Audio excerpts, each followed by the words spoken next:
Ghana manma ene mo akoya bodu masane mo ahia ni se nyame adum ti ye nyina ye ho ye medical ache otumfo se tu otoso mi no Asante mawura wo de wonte ase ebubefu de nanim friye no wonim amamre ni amekan mechi atumfo no kra wonte ase na emum ne wonim amamre no wonim nyansa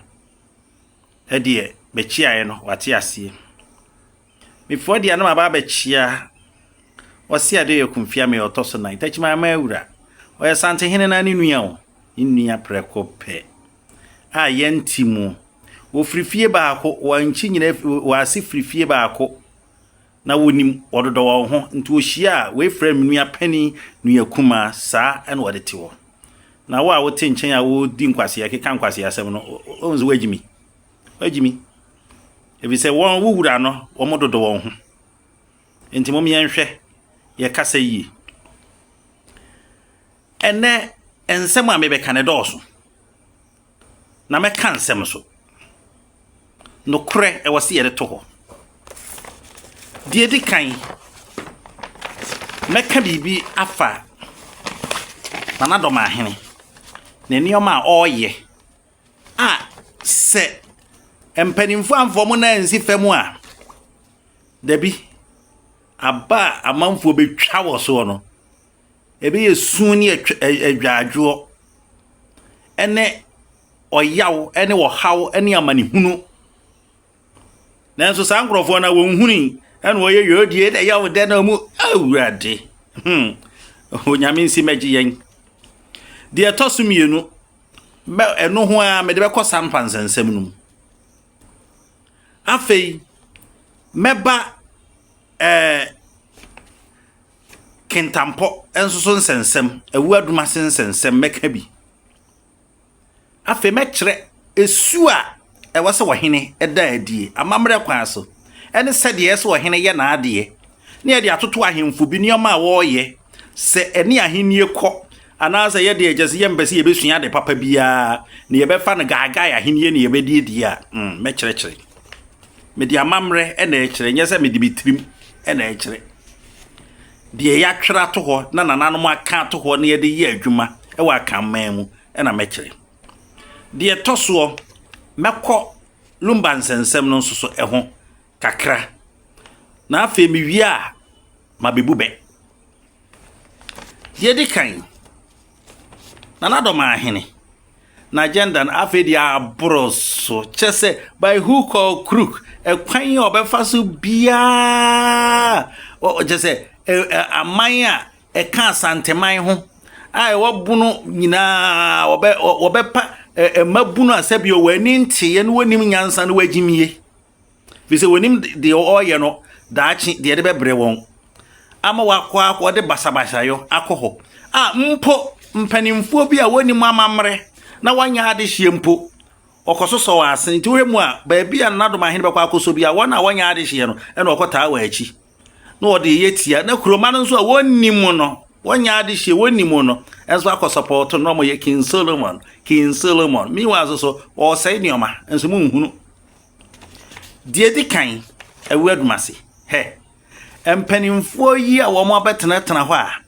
wo mo ka se wo mo ntiase se kwatrifiefo ena edi adi eno anase ye de obi asi ehene no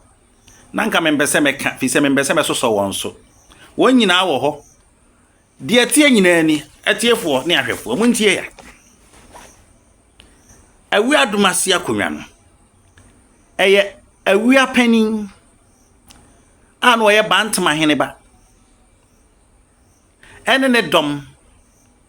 ene be chechireye akonwa toy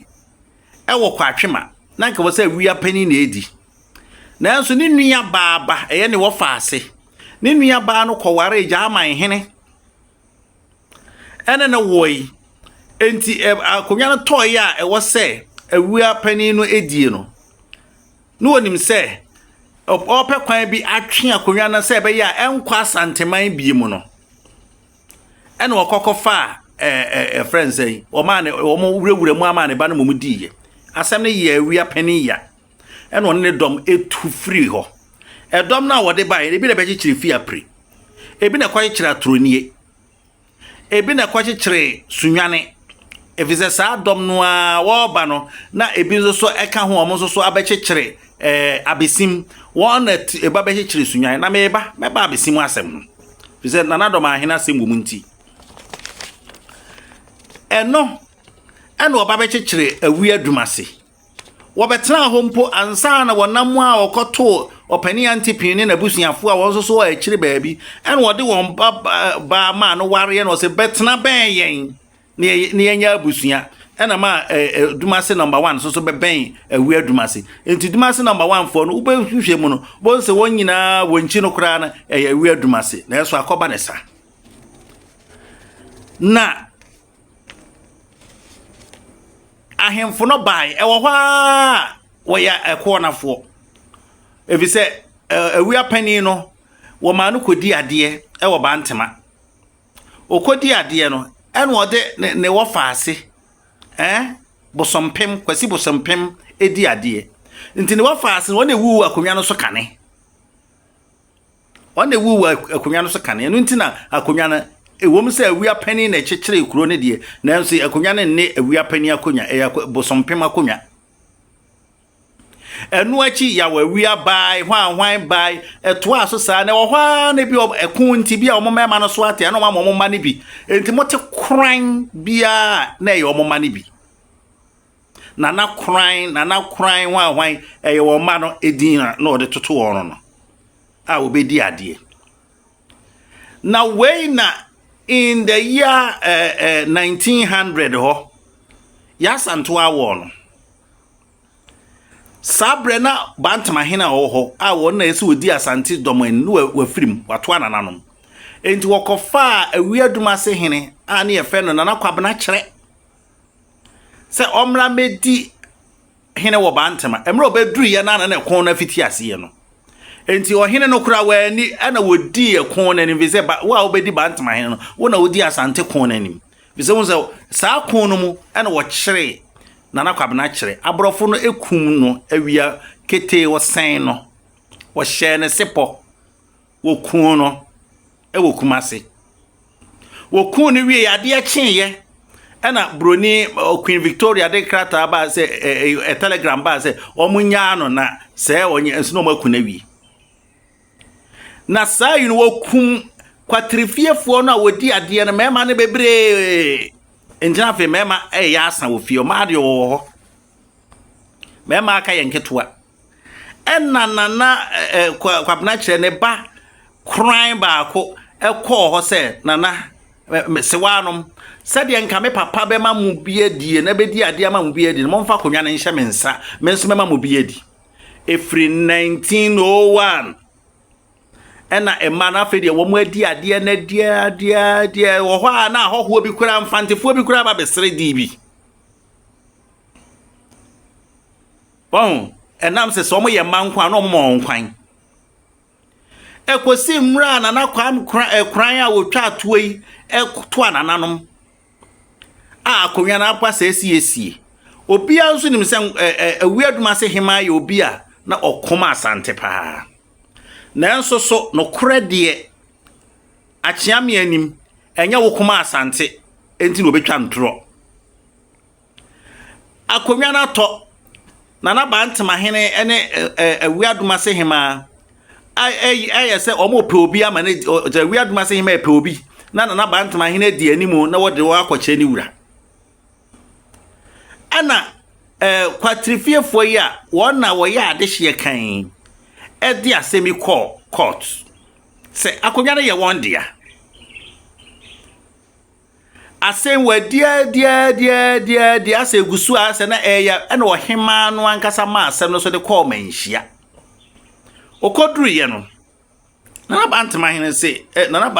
se ohema na yi obi enti ye emre na so ye de na ba kire ena opani ba kwa ofiri kwatrifie pagya ne nsa wakire manfo se o ya wie na otumfo se mo mame nana no kwan no omekasa ena oban no okire mu se sei ni won na ade akonwa na ye won dia na nso so emfie wo ha na akire nie akodi baabi na nipa wo hima na ese yi no nso ensa anya ade hie ne mu bi na wo hima no nka sakra no onye wo moja onye de hie na obesrei a wo nyina ya we eno en wo kan ya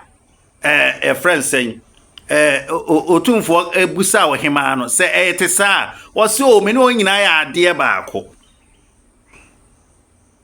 na akonwa no eye Gyama na edi ewiaduma senso nye Gyama eye wo faase edwa anase ma adwa nti ma asefo na edi ne duro baabi a na ma asefo no wonya mema ne bia wo ma wo mba bedi esenke return no na wo mpese wo be return enti sampanimfo na anu wotete woni nyina wonya de hye wo ma dibi akonya tuntum akodi wo mo hode na enso so enye won dia ampa wo hwe abusuadua no wonka ho mo nyina mo wo nyina wo manhia ho bi na asem ni siye na mo Nana Dormaahene nkrofo abega kire mo he mo ye beta mo achi ye be yese ye mo abegina abeye wi mo ya mpanimfo nimdefo na enso so asem we mu de mo ye non entity e wa asem we mu na me the went and some no doors into me chat ni tietia na ma second one me the way ko aka sampa nsem no ho samba for so ho afede de keka kro no kra ne da ho mo akudi na Nana Dormaahene achi se Nana Dormaahene se mo ye suma mo hye suma ase ana obi nso akofa saa krata we men kan kra ma men kire mu de atie nie sampa nje sumase suma kra no obeto sampa kotifo na ma suma saase et said the Dormaa kra no wamfo wamfiefo na ma no beebe o se betena wam na pan mu nti Dormaa ni di ankasa pa ye wampam Dormaahene nkuro state ni ye Dormaa state na Dormaahene nkuro na ankasa na ni din pa ni ye wampam eye wamfo asase eno na sampa hina otosu num peso hu se sumane Dormaahene drobo ne sa Gyaman fo na abetena won ede ntokwa tete won nti wodo wo bebo Asante man ana Asante man kokoje won enti efiri ho sampa de ne ho a besi stable said onua wo krankasa kra kan wo manhira no na de atienie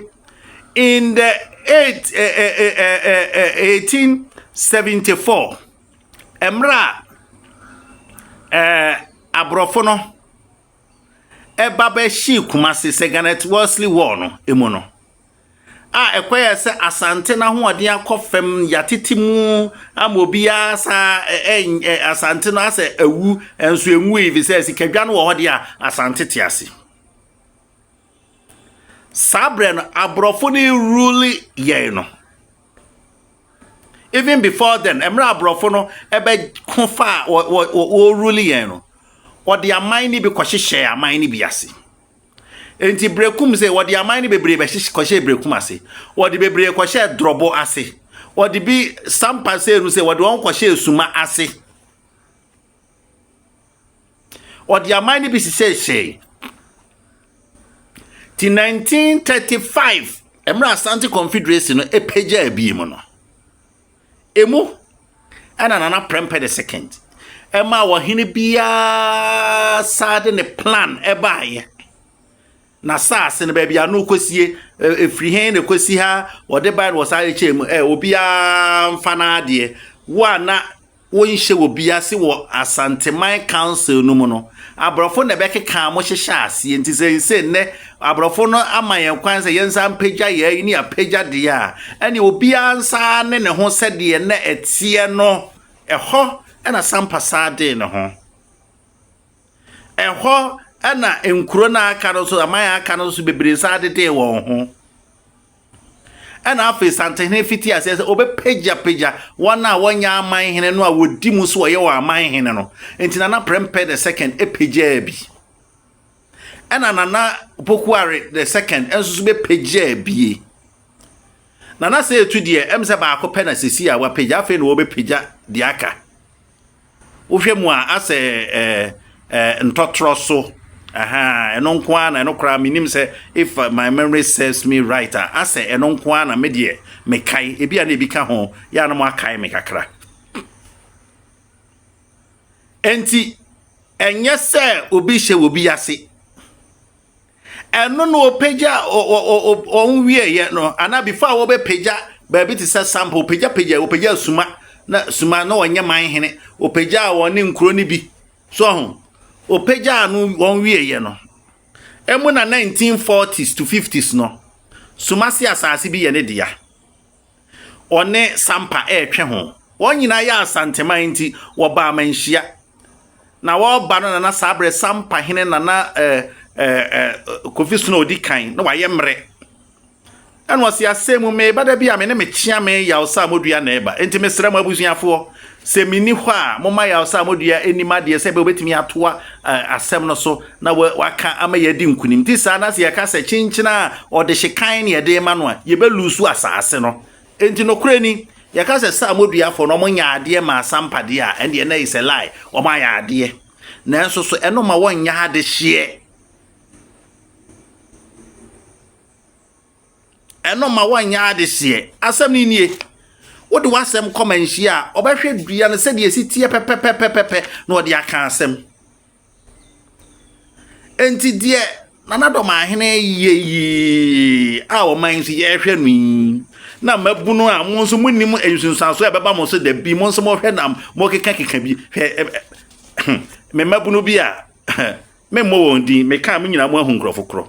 na nse mi hu se baako on pude kanifo na o ka se yehia empumtuo ewo bono mamu eya asem papa me bona baso na wosa ko gina na mko ka se ohene bia o sampa ya nyine ntum wo ya de hye ho ukuro mu asem aka awie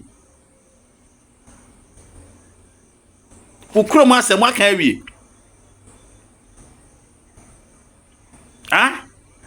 ebra eyi